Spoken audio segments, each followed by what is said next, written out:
Bom, pessoal, boa noite. Meu nome é Raul Camargo, sou um dos fundadores da Personal Anatomy, sou estudante de medicina da UFMG e hoje eu vim divulgar para vocês um pouco do nosso trabalho e vou ministrar essa aula gratuita sobre o plexo braquial, aproveitando também para divulgar aí o nosso portal, onde nós divulgaremos diversas aulas sobre anatomia, materiais e etc.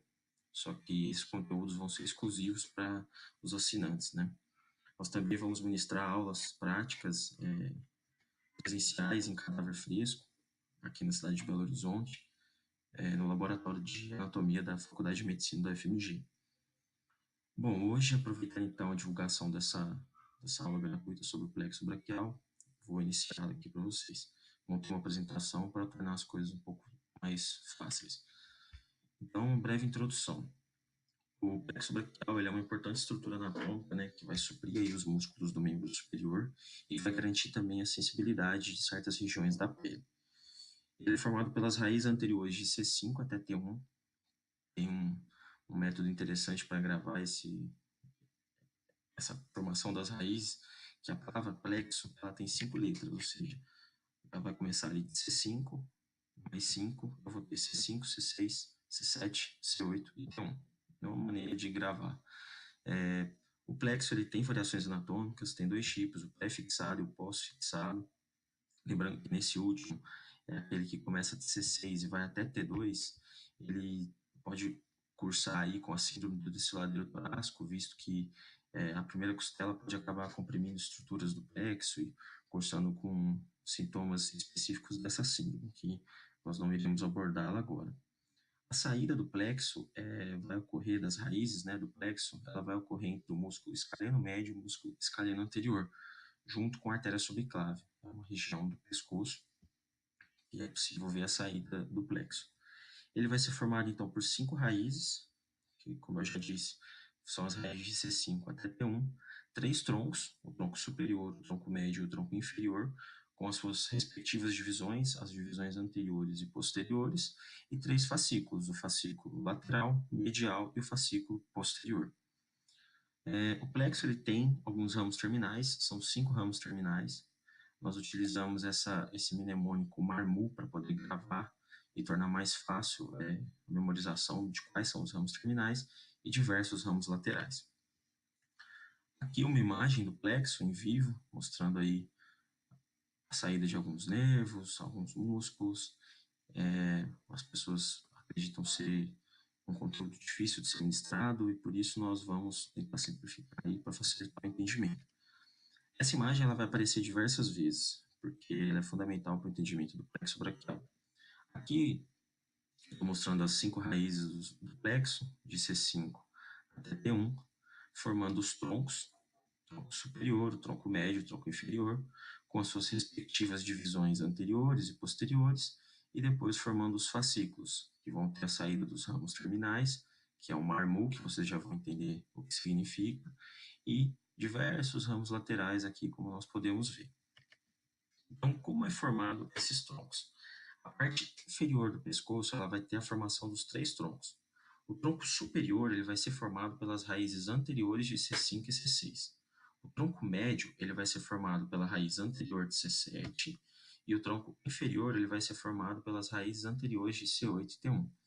Aqui mais uma vez mostrando para vocês. Então, o tronco superior, este tronco aqui, ele vai ser formado por C5 e C6. O tronco médio ele vai ser formado por C7. O tronco inferior ele vai ser formado por C8 e por T1. Então, fica aí, mais uma vez, essa imagem para facilitar o nosso entendimento. Agora, como é feita a formação dessas divisões, desses fascículos? Então, cada tronco ele vai ter um ramo anterior e posterior, como eu já havia dito anteriormente. O ramo anterior do tronco superior e médio, ele vai formar o fascículo lateral. Falando assim, parece um pouco vago, mas a gente vai observar na imagem. O ramo anterior do tronco inferior, ele vai formar o fascículo medial. E os 3 ramos juntos, posteriores dos 3 troncos, do tronco superior, do médio e do inferior, ele vai formar o fascículo posterior. Vou mostrar aquela imagem novamente para facilitar esse entendimento. Então, vamos lá.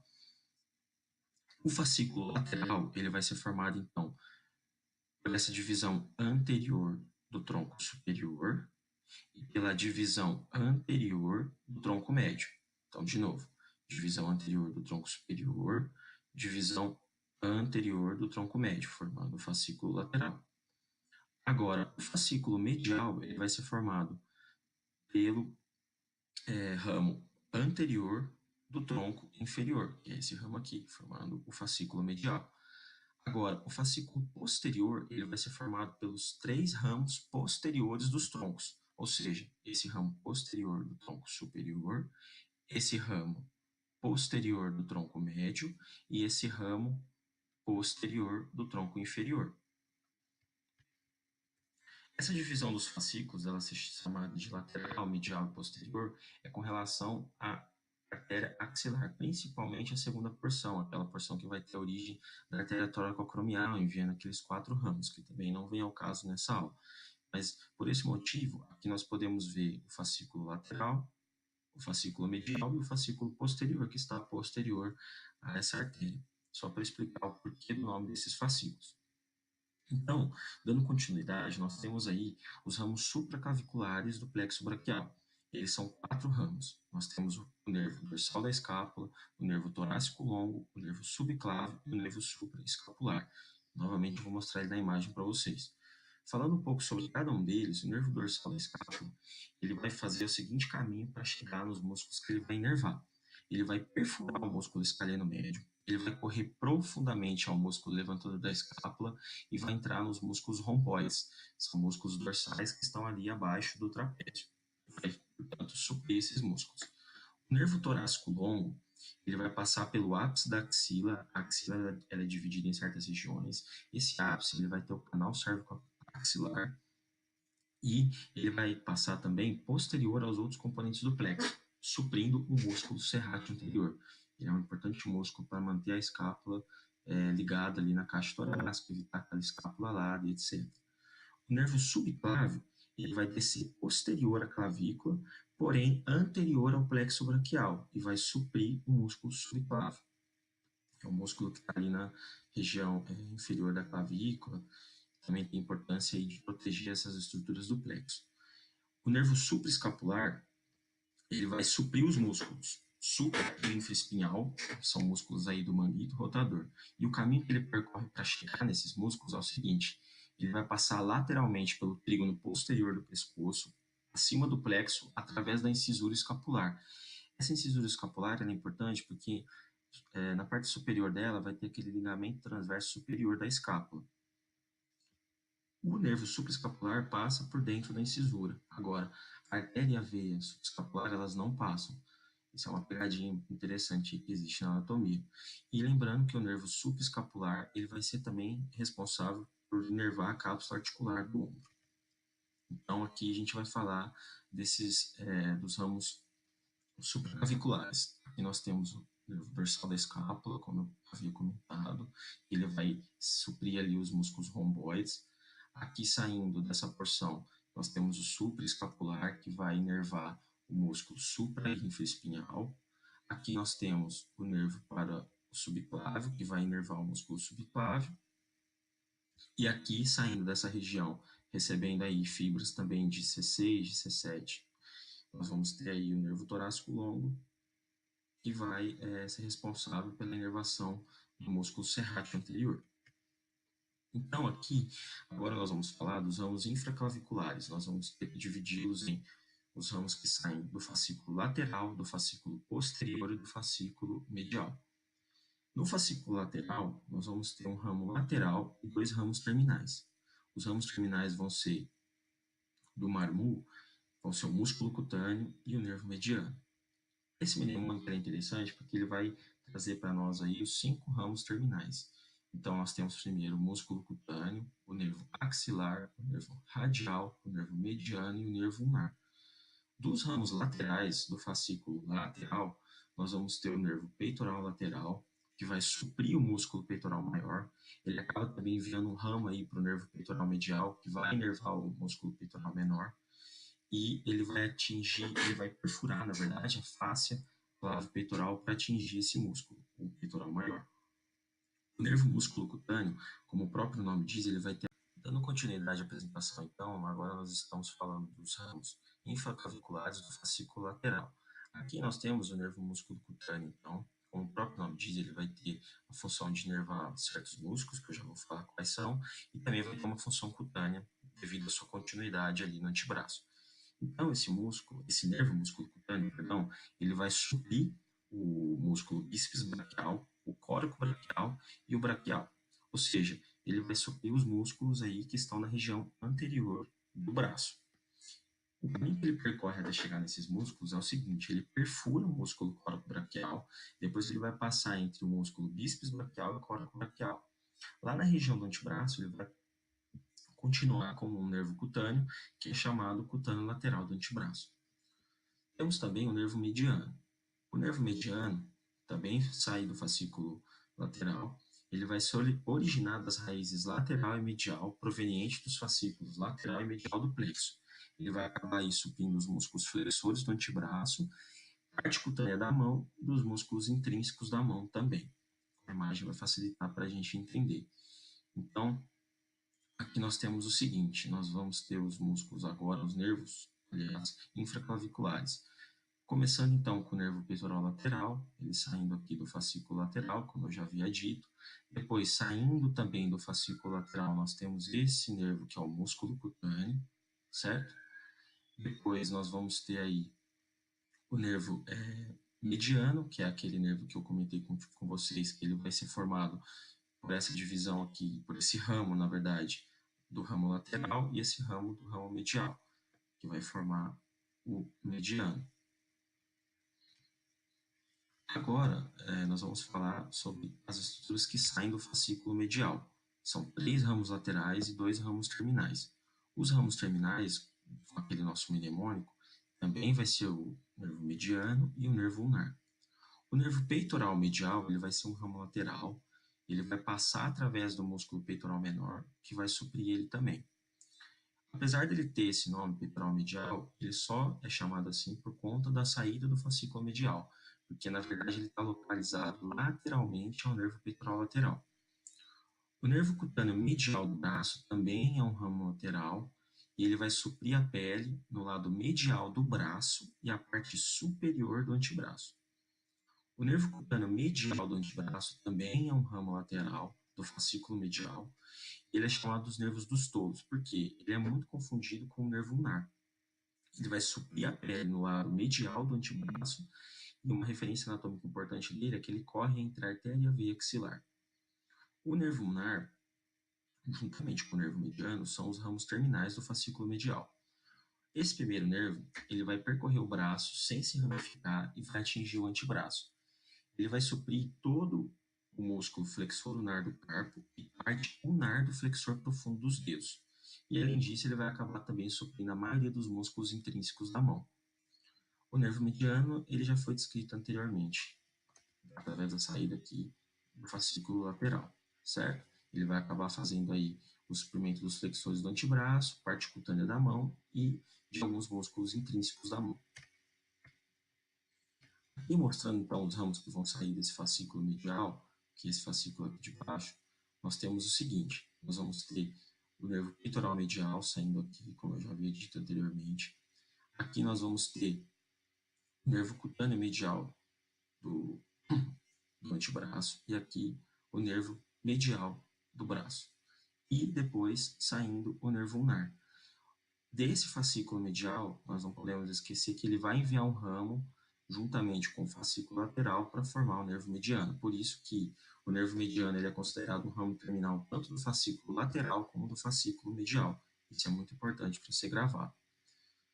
Agora, para terminar, falar um pouco dos fascículos posteriores, aí dos ramos infraclaviculares.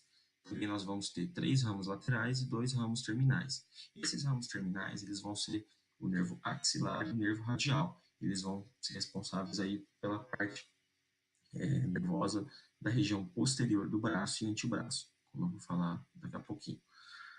O nervo subescapular superior, ele é um ramo lateral e ele vai inervar o músculo subescapular, também aí um importante músculo do manguito rotador, responsável aí pela rotação interna. Nós temos também o nervo tóraco dorsal, que ele vai inervar o músculo latíssimo do dorso, Esse músculo é muito utilizado por aqueles alpinistas. E nós vamos ter aí também o nervo subescapular inferior, que vai inervar o músculo subescapular também, juntamente com o subescapular superior, só que por ele ser inferior, ele vai acabar inervando a parte inferior do subescapular. Além disso, o subescapular inferior vai inervar o músculo redondo maior, que não é o músculo do manguito rotador. Quem é o músculo do manguito rotador é o redondo menor. Agora, falando dos ramos terminais, nós vamos ter o nervo axilar, ele vai inervar o músculo deltoide, e a referência anatômica de saída desse nervo é o espaço quadrangular, juntamente ali com a artéria circunflexa posterior do húmero, é possível identificá-lo no cadáver. Ele acaba continuando como nervo cutâneo lateral superior do braço, responsável aí por suprir a pele sobre a metade inferior do músculo deltoide, ou seja, ele também vai ter um ramo cutâneo, o nervo axilar. O nervo radial, ele é o maior ramo do plexo, ele vai acabar suprindo todos os músculos extensores do braço e do antebraço, o músculo do tríceps, diversos músculos extensores do antebraço. A referência anatômica desse nervo é a seguinte: na axila, ele está posterior à artéria axilar e anterior a alguns músculos, que são o subescapular, o redondo maior e o latíssimo do dorso. Ele vai acabar correndo lateralmente entre as duas cabeças do músculo tríceps, sendo a cabeça medial e a cabeça longa, e ele vai entrar numa importante estrutura anatômica, que é, no osso do húmero, o nervo radial, o suco do nervo radial. É uma importante região de fratura, porque existe um tipo de fratura chamada Holstein-Lewis, que, quando ela é do tipo espiral, você pode acabar cometendo o nervo radial, principalmente se ela for ali na região distal do húmero, que é esse ponto de entrada do nervo nessa região. Então, aqui falando da saída desses ramos laterais do fascículo posterior, aqui nós vamos ter o subescapular superior e o subescapular inferior e o nervo tóraco-dorsal aqui entre eles. Nós vamos ter aqui, chamando de nervo circunflexo nessa imagem, na verdade é o nervo axilar, e aqui o nervo radial. É importante falar também, no aula de plexo braquial, sobre as lesões que podem ocorrer nessa região. Lembrando que a sintomatologia vai depender de qual porção foi atingida, se foi o tronco superior, se foi um fascículo, se foi um nervo específico. E os mecanismos de lesão são variados. Pode ser por trauma direto, estiramento, neurites aí acometendo em decorrência de doenças infecciosas ou microtraumas crônicos.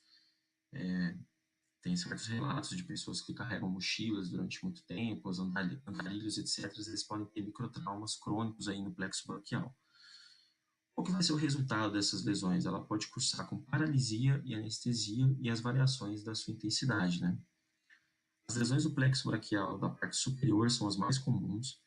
Existe um epônimo para tratar desse tipo de afecção, que é a paralisia de Erbe-Duchenne. A apresentação clínica geralmente é aquele indivíduo com o membro aduzido, né, com o ombro aduzido. Ele vai estar com o braço rodado medialmente e o cotovelo estendido. Essa é a figura que os indivíduos que têm a lesão da parte superior do plexo braquial vão se apresentar. Nós temos também uma síndrome que chama síndrome da hiperabdução do membro superior, que vai acabar aí comprimindo os fascículos e vasos axilares. Lembrando que os fascículos eles estão ali naquela região posterior ao músculo coracobraquial e o tendão ali da cabeça curta do bíceps. Então, pessoas que trabalham muito tempo com os braços abduzidos e principalmente sobre os braços acima da cabeça podem cursar com essa síndrome da hiperabdução. Falando por último da parte inferior, que são lesões menos comuns aí do plexo, é o membro superior que ele foi puxado rapidamente para cima, ou aquele bebê que durante o parto teve apresentação pélvica e acabou lesando essa região.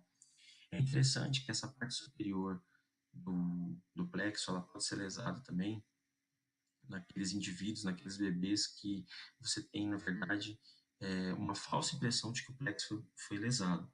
É chamada de pseudoparalisia de Parrot. Os indivíduos que têm sífilis congênita, eles acabam aí desenvolvendo alterações ósseas importantes, e essas alterações fazem com que o recém-nascido não mexa aquele membro, ou seja, por conta de dor que toda a alteração inflamatória provocada pela sífilis nos ossos acarreta, né? Então, esse indivíduo ele acaba ficando com o braço parado e tem essa impressão de que há uma paralisia ali por conta de uma lesão no plexo braquial, mas na verdade não houve lesão, por isso é chamada de pseudoparalisia. Para finalizar a aula, então, gostaria de agradecer aí pela atenção de todos. Acabou ficando um pouco longa, mas acredito que foi esclarecedora. Pedir para vocês acessarem nosso site, que é www.personalanatomy.com.br. Muitas coisas serão divulgadas no nosso portal. Nós também temos um Instagram, que diversas coisas são postadas lá também, diversos macetes, etc., aí para ajudar os indivíduos no aprendizado da anatomia. E qualquer dúvida que os telespectadores ou quem estiver nos assistindo aí tenham, nós temos esse e-mail de contato, que é contato@personalanatomy.com.br. Muito obrigado.